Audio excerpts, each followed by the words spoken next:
O di ba? Ang haba ng bunga nitong ating Himalayan mulberry.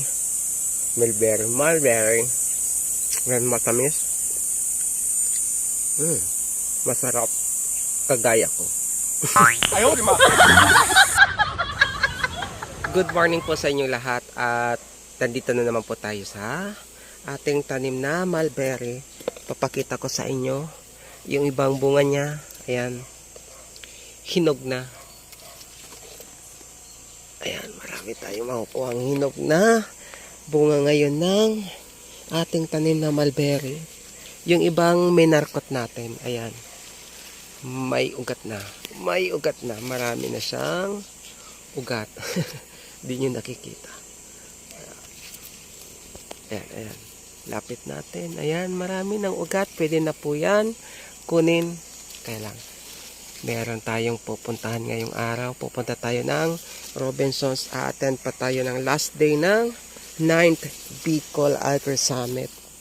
Ayan, manguha muna tayo ng hinog na mulberry. Ayan, may mga ugat na. Oops. Ito, merong ugat pero naubos yung kanyang dahon. Ito naman, walang ugat. Patay na yung trunks niya. Yung iba, wala pang ugat.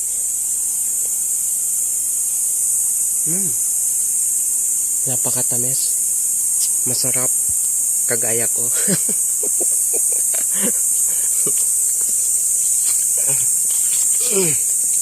Ahar ko. Ang daming bunga. Ang daming hinog. Yaw, ito pa.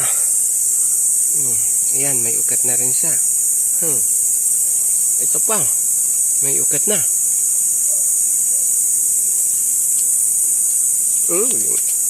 Nalaglag. Masarap.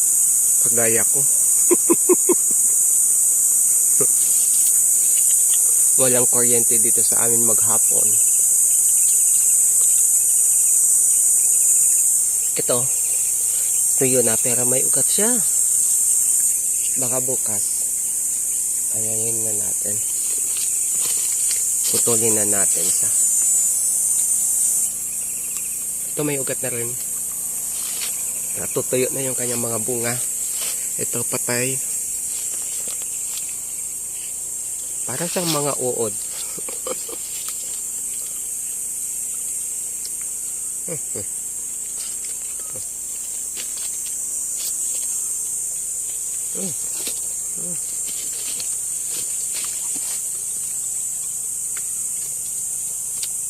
Ito. Wow.